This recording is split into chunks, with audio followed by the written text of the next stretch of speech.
He didn't start the Cold War, but he sure poured gasoline on it.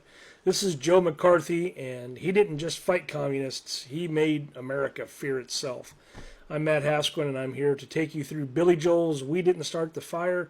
We're starting third line with Joe McCarthy. So let's get on the path right here. Joseph McCarthy was a junior senator from Wisconsin, and he was mostly unknown until February 9th of 1950 when he gave a speech that shocked the country.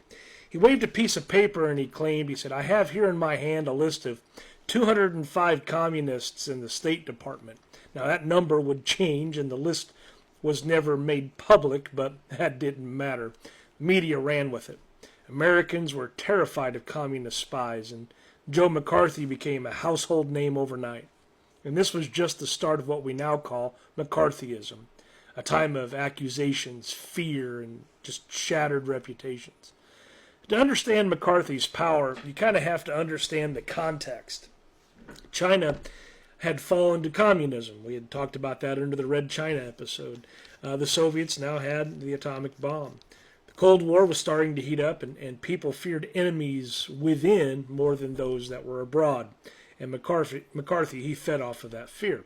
He held hearings, he called witnesses, he accused writers, diplomats, soldiers, even war heroes of communist ties, often without any evidence at all. Those who protested were called sympathizers. People lost jobs, careers, and their reputations just from being named. McCarthy claimed to be protecting America, but in reality, he was dividing it. Now, McCarthy, he did have a gift.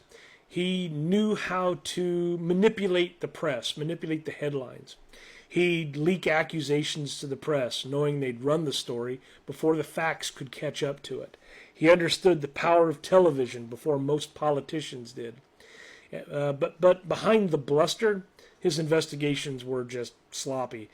His tactics, ruthless. He bullied witnesses, he cut people off, and he relied on innuendo rather than evidence. And yet people were scared to challenge him. They were afraid he'd be next. And he wasn't alone either. The House Un-American Activities Committee, the HUAC, was also targeting Hollywood.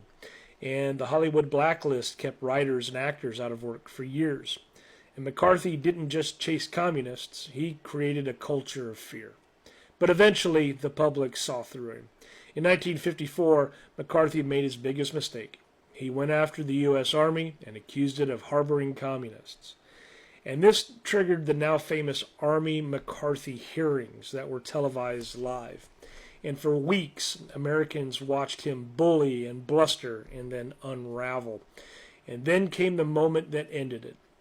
Joseph Welch was the lawyer for the U.S. Army, and he turned to McCarthy and said, "Have you no sense of decency, sir? At long last, have you left no sense of decency?" And the room fell silent. And just like that, McCarthy's spell was broken. By 1957, he was censured by the Senate. He was politically powerless, and then he was dead at the age of 48. And he was a man who burned out as fast as he rose up. So why does McCarthy matter? Well, Joe McCarthy's name became a symbol, a symbol of what happens when fear overrides facts. He didn't uncover a vast conspiracy, but he did change lives, he did chill free speech, and he weaponized suspicion. And McCarthyism lives on as a warning. When leaders turn accusations into headlines and disagreement into disloyalty, democracy is in danger. Next up, as we go through the song, and We Didn't Start the Fire, Richard Nixon.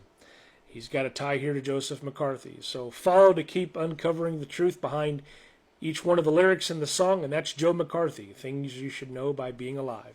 Thanks for watching.